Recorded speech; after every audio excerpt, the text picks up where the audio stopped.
Let's get stealthy. What is up, gamers? You know who this is. Your good boy, John, aka the Gamer here. And today I will be reviewing Tenchu Shadow Assassins on the Nintendo Wii. Released back in 2008, Tenchu Shadow Assassins was the last game made in the series. Although now it's 2016, 8 years have passed, and the future of the Tenchu series is uncertain. But we're going to see how this game fared since it was the last game in the series. Tenchu Shadow Assassins takes place 1 year after the events of Wrath of Heaven. After the defeats of the evil sorcerer Tenrai at the hands of the Azuma ninja, the kingdom of Goda has experienced a moment of peace. However, that moment of peace would be short-lived. Amongst the subjects of Lord Goda, there had been whispers of betrayal and those who would commit evil acts against the kingdom of Goda. Taking heed, Lord Goda summons the head ninja of the Azuma clan, Rikimaru, to investigate. While Seikia, the royal retainer of the House of Goda, arranges a meeting between Goda and a renowned fortune teller of the region. Little did they know that she's actually an agent of evil. She captures Princess Kiku and flees from the castle. Never a dull day as a ninja. That's why I love the storylines within the series. But I digress. There are only 2 modes of play in Tenchu Shadow Assassins: Story Mode and the Assignments Mode. In Story Mode, there is only a total of 10 missions. You play 6 as Rikimaru and 4 as Ayame. Okay, maybe I'm just nitpicking here, but in the original games, each character got about 10 missions each. And even though some of these missions were the same, at least the dialogue and cutscenes were different. Yet, in this game, the number of missions are uneven between both characters because of how the story is structured. Honestly, I don't know what Ubisoft was thinking. Although in the assignments mode, you can choose who to play with, but I'll get to that a little later. So, what is new gameplay-wise? Well, there's a plethora of new gameplay mechanics, such as new stealth kills, new sword combat system, new items, new and smarter AI, and much more. This time around, the gameplay is solely focused on stealth. The shadows play a huge role as you now can hide in them, and they are now visible as black shrouds of darkness, which look pretty awesome. Another cool thing is that you can create shadows by blowing out candles, throwing shurikens at it, or dousing it with water. You can also look for shadows in the new and improved Mind's Eye, which is visually stunning to look at, and making you more aware of your surroundings. In the Mind's Eye, red represents your enemies, and the lasers coming out of their eyes represents their field of vision, which is very useful to know when to strike. Blue represents light sources, purple represents the shadows, and yellow represents interactive objects. Now onto the items. This time around, there's about 20 items, 12 regular items, and 8 secret items that can be unlocked. Some old items make a return, such as the shuriken, smoke bombs, etc. There are a barrage of new items, such as the cute Shinobi Cat, fishing rod, kasugai, bamboo tube, rock, Ninjato Sword, kunai, ninja veil, ghostmaker, and the poison. Oh, and poison. The Shinobi Cat is not only cute, but is great at reconnaissance and bringing you items, as well as a distraction. So if the cat meows, it'll distract the guard. So that's always cool. It's no ninja dog, but a great tool nonetheless. The fishing rod is used to retrieve items and to bring your enemies to their deaths by nagging them into a fire, pool of water, or a bottomless pit. Now, that's what I call extreme ninja fishing. The Kasugai serves two purposes. The first is to strip tatami mats to hide under and use for a stealth kill when the time is right. It's the only good thing about this tool. The other purpose is to scale certain walls that can only be seen by the mind's eye. Okay, two things off the bat. One, why can't I scale all walls instead of being limited to certain ones? That's stupid. And two, I hope this is not a replacement for the grappling hook, because it was already a huge mistake removing it from the game. The grappling hook has always been a huge staple within the series, and the best way to get around the environment. I mean, come on, Ubisoft. What were you thinking? Oh, and another thing. Forgot to mention that this time around, you can only carry 3 items instead of the 5 plus the grappling hook. Ubisoft, come on. Next up is the bamboo tube. Nope, bamboo. Oh, that's a good blooper. But yeah, the bamboo tube. Its primary function is to extinguish light sources to create shadows, which is an integral part of the stealth gameplay. Its secondary function is to use as a breathing apparatus when you're underwater. But the stupid thing is that it has to be equipped in order to use it. Otherwise, you'll just be floating in there. In the old games, you didn't even have to equip it. You would always have it on you, and all you had to do was just jump in the water and press a button.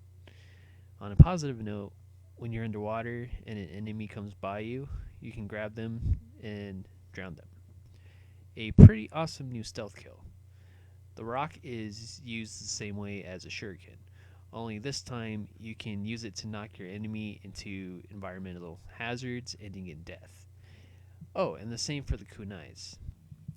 The Ninjato Sword, which is now an item that has a variety of uses.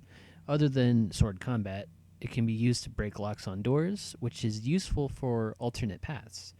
You can stick it in the wall and use it as a trampoline to reach higher areas, but the funny thing is it doesn't work well at all. Like, if we still had the grappling hook, getting to higher places wouldn't be a problem. The biggest flaw with the Ninjato Sword being used as an item is that you can only use it once, so you must use it wisely. The Ninja Veil is used as camouflage to blend into your environment, and a great setup to a stealth kill. The Ghostmaker is an even more powerful version of the grenade. It'll instantly kill anybody it comes in contact with, as well as blow up breakable walls. Last but not least, we have poison.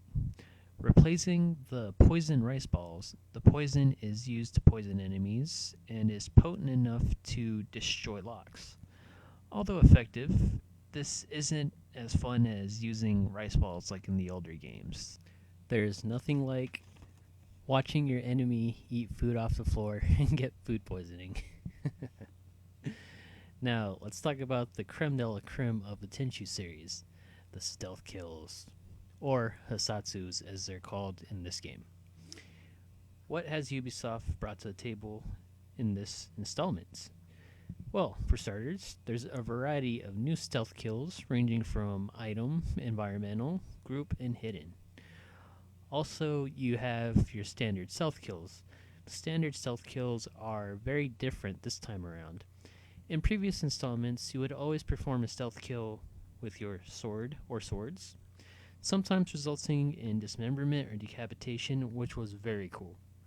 But now, since your sword is an item rather than a stationary weapon, you're subjected to pulling off stealth kills without them, but I digress.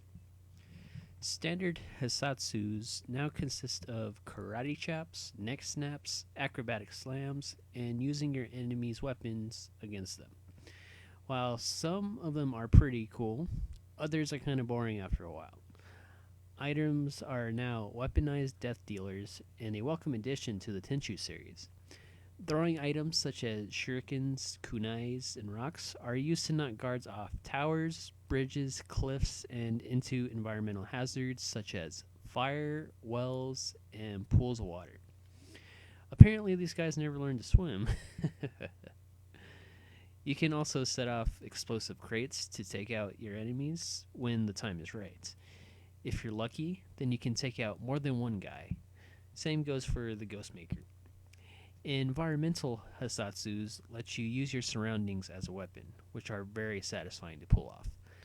Like a snake in the grass waiting to strike its prey, they come in a variety of flavors, such as pulling people off cliffs, hidden strikes from under tables and porches, pull the old strike switcheroo from jars and wells, and last but not least, playing death from above in the rafters of the building.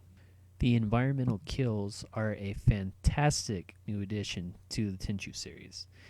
Now, for the last new addition to stealth kills, the group Hisatsu.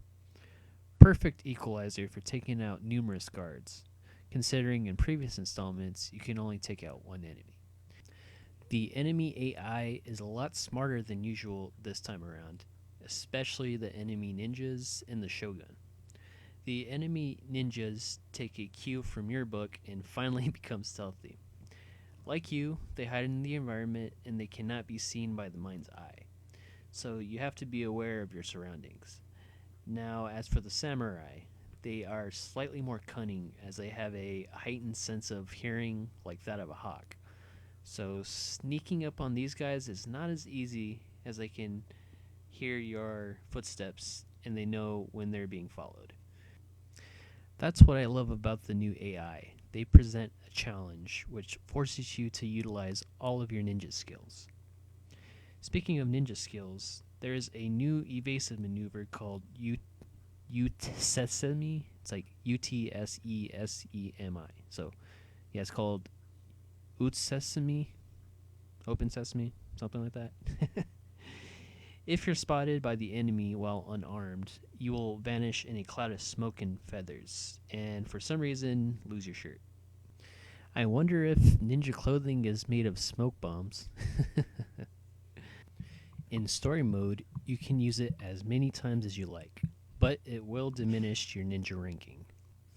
In other modes, you can only use it once. This technique really is a lifesaver. But what happens when you have to fight for your life? An old-fashioned sword duel to the death. When all else fails, blades will prevail. Now, sword combat has always been an enjoyable aspect of gameplay within the Tenchu series. Unfortunately, in this installment, that is not the case. Sword combat is now in first person, and it is turn-based. One person plays defense, the other plays offense. When on defense, you must block all your enemies' attacks in a series of QuickTime events, more or less. Each block must be very precise. Like a real sword, you must block in the same direction as your enemy's strike, but with your Wiimote. The movements are kind of finicky. That just made me wonder, why was there no Wii Motion Plus support for this game, like another certain sword game made by Ubisoft? Red Steel 2. But I digress. Sword durability is an annoying new feature of sword defense. Your sword or swords can only take so much punishment before it breaks, and you're forced to use your Utsesemi technique. Also, if you fail to block 3 times, then the same thing happens. Why is it that Ubisoft makes you have to unlock Rikimaru and Ayame's signature weapons? I doubt they lost them. Never once did their weapons break in the older games. Epic fail, Ubisoft. Epic fail. In defensive mode is repetitive and feels more like a chore, especially against highly skilled enemies and bosses. In offensive mode, you only get a certain amount of attacks, which is dictated by your Tenchu meter. You attack your enemy by making slashing motions with your Wiimote. The motions are responsive for the most part, but could be better. Once you weaken your opponent, you may finish them off with an instant kill, or Hasasu as they call it, which is like the best part of the offensive mode. Unfortunately, it doesn't work on bosses. To be quite honest, the new sword combat system is the weakest part of the game. It should have remained unchanged, or at the very least been made in real time like another certain Ubisoft game, Red Steel 2, which had amazing swordplay. The boss battles in sword combat don't have that same flair that the previous games had. I prefer to have full control of the battle. The graphics in Shadow Assassins are so rich and full of detail. Character models are very well made. I'm really digging Rikimaru's awesome new Oni-styled mask, and he must have been hitting the ninja gym pretty hard because he's ripped. Rocking a six-pack. Ayame's new outfit is rather sexy and really shows off her legs, but her miniskirt's not really appropriate ninja attire. I mean, don't get me wrong, I've always thought she was sexy, but this isn't Dead or Alive. But I digress. The stages are truly a sight to behold, like the fiery, burning haze of Goda's castle and the rain-drenched countryside road from a raging thunderstorm with lightning strikes exposing your every move. It really keeps you on your toes. The music in Shadow Assassins is fantastic.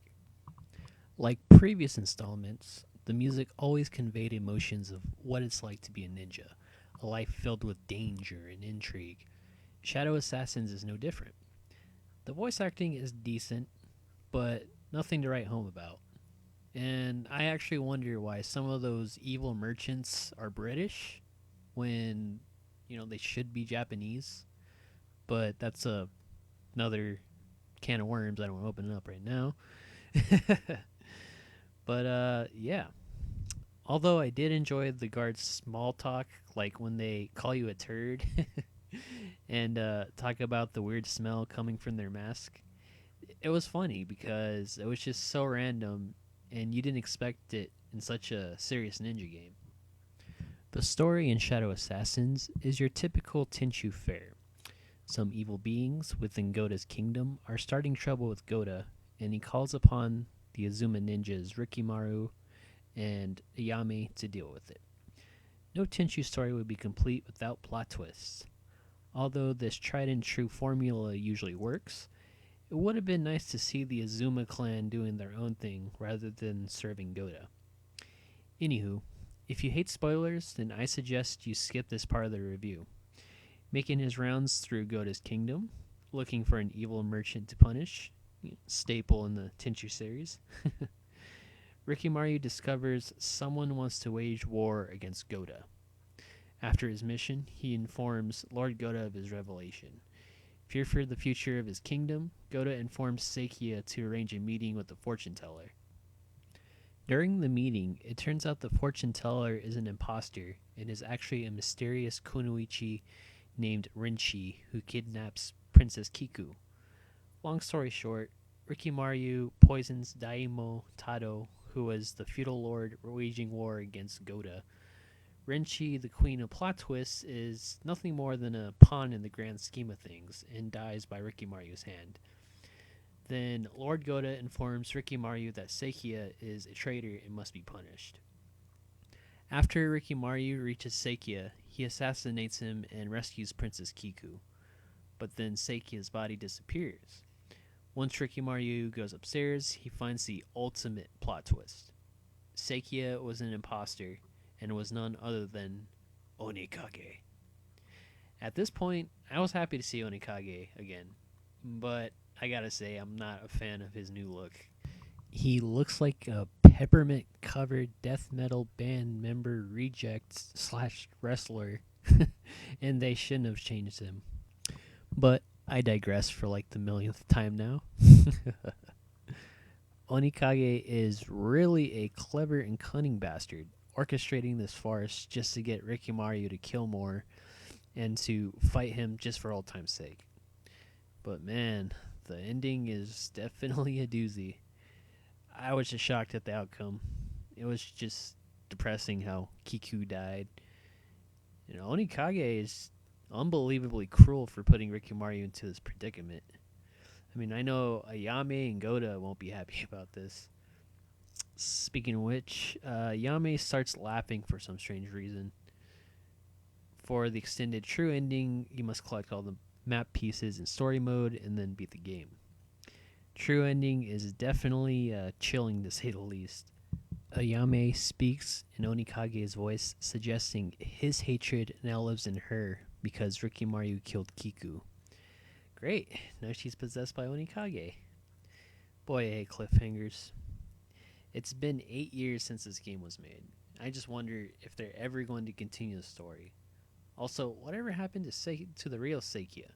I mean, they never showed us a body or mentioned that he died or anything, if he did die. So, anywho, in conclusion, Tenchu Shadow Assassins brought a lot of cool new ideas to the table, while at the same time taking a couple steps back. Despite some of its flaws, I still enjoyed this game. The best thing about the game are the new stealth kills. I love the fact that you have a variety of ways to take out your enemies, whether it be environmental, taking out a group all at once, or using an item. This game would have been better if they hadn't changed the sword combat, or at the very least made it like Red Steel 2, which had amazing swordplay. But all in all, this was a pretty solid game, but not the best Tenchu game, mind you. I just wonder if they'll ever continue the story and make another game. Only time will tell. Well, thanks for watching my review, and peace out, gamers.